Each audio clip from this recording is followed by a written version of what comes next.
how it went. And I don't know whether it was the right thing for me. If that was the right thing, but I'm saying in retrospect, it's a lot of time, it's a lot of effort. You don't know whether you made the right decision. But I would say that at the end of the day, I feel very passionate about what I do. I love the fact that I can touch people and touch their lives and treat them and be involved in acute care, critical medicine, where you really have to do something that has to get done right there. Someone has a hemorrhage in the brain, you have more facts, you got to do it. There's no waiting, and so that is very exciting to me. But I think that the lesson for me, at least, going back in life, is that everyone should find their passion. Everyone should find that thing that makes them want to wake up in the morning and just go after it. Don't choose something that you don't like, it's boring.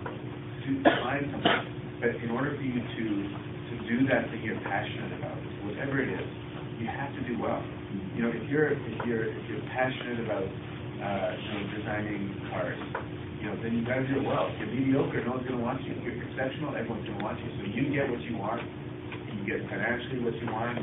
Career-wise, you get what you want. You enjoy doing it, and then people are after you everywhere. So just do well. That's one point we were making that this is not to embarrass you a little bit, but you're a good example of is that we were saying that in Islamic schools you have this distinction between Islamic education and your secular education. One thing we were talking about was how to build bridges, right? You're reading Shakespeare, think of Islamic spirituality, and you're talking about to kill a Muslim, think of Bilal, these connections, and that makes both your lives come together, and you have one life. That's what we should be doing.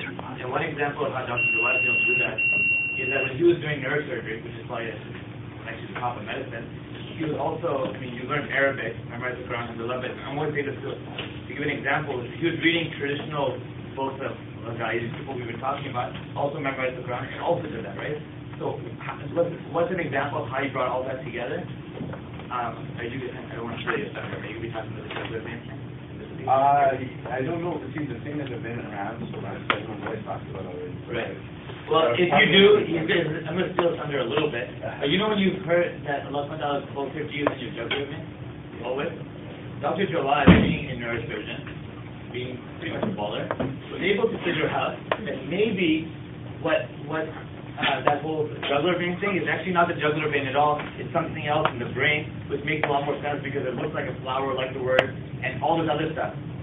No, I don't think anyone else in America, no scholar or no neurosurgeon separate, would have been able to make that realization. Okay?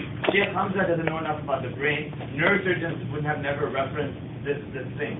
So by combining the so-called secular, which I don't think any of this stuff is secular, right? We put our faith in every footstep means that every aspect of our education we see God in. Like Imam Ali said, I don't see anything, but I see Allah before, in, and after. We talked about this, what it really means. We see that in our education. So when you're doing medicine, doing whatever, you see your religion and you see God's hand in everything. How could we think of science in our Islamic school as secular when Allah is one of the greatest world? Right? So this is an example of only he could have done this, maybe the whole world. A Muslim neurosurgeon who also knows Arabic and read the classical text. And we each have the opportunity to do that one thing. Remember we talked about earlier, every one of us can be a Sahabi, everyone else wants to do this one thing too. Bring two worlds together and make a contribution that no one could have made before. Okay?